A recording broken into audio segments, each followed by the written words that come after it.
Hello, I'm Severin Suzuki speaking for ECHO, the Environmental Children's Organization. We're a group of 12 and 13-year-olds trying to make a difference. Vanessa Setti, Morgan Geisler, Michelle Quigg, and me. We've raised all the money to come here ourselves, to come 5,000 miles to tell you adults you must change your ways. Coming up here today, I have no hidden agenda. I am fighting for my future. Losing my future is not like losing an election or a few points on the stock market. I am here to speak for all generations to come. I am here to speak on behalf of the starving children around the world whose cries go unheard. I am here to speak for the countless animals dying across this planet because they have nowhere left to go. I am afraid to go out in the sun now because of the holes in our ozone. I am afraid to breathe the air because I don't know what chemicals are in it. I used to go fishing in Vancouver, my home, with my dad, until just a few years ago we found the fish full of cancers. And now we hear of animals and plants going extinct, every day vanishing forever. In my life, I have dreamt of seeing the great herds of wild animals, jungles and rainforests full of birds and butterflies. But now I wonder if they will even exist for my children to see. Did you have to worry of these things when you were my age?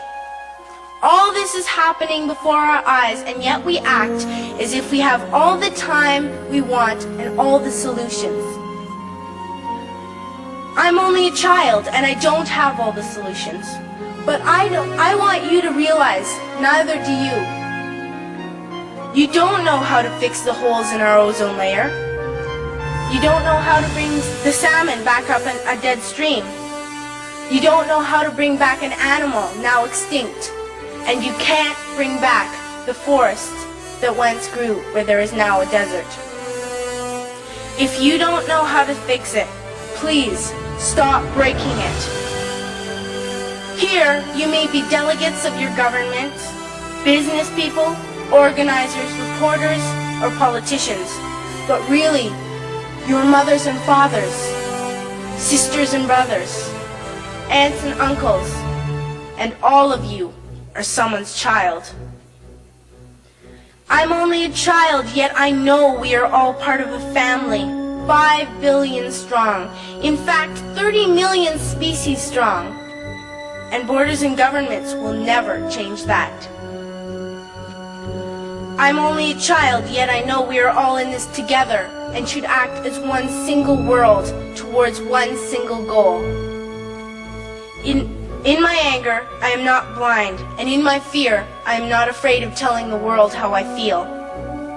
In my country, we make so much waste. We buy and throw away, buy and throw away, buy and throw away, and yet northern countries will not share with the needy. Even when we have more than enough, we are afraid to share.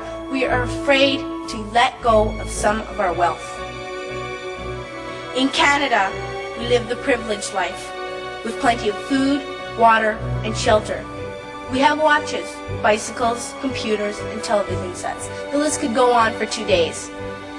2 days ago, here in Brazil, we were shocked when we spent time with some children living on the streets.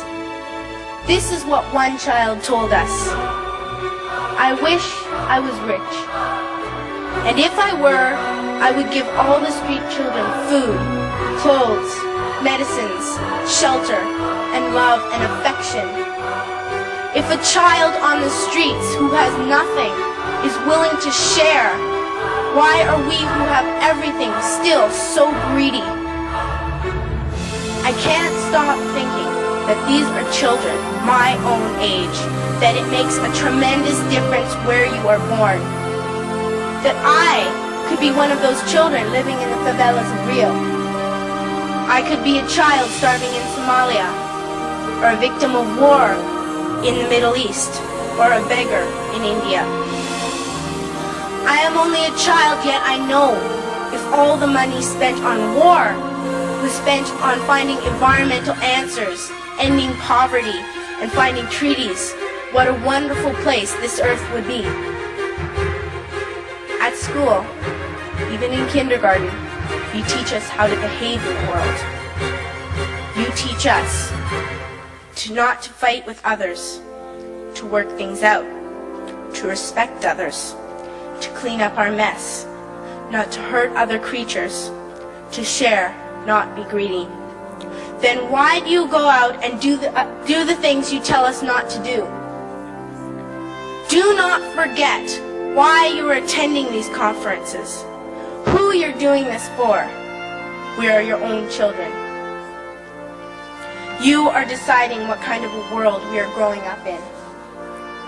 Parents should be able to comfort their children by saying, everything's going to be all right.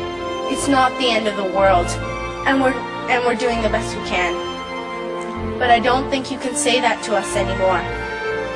Are we even on your list of priorities? My dad always says, you are what you do, not what you say.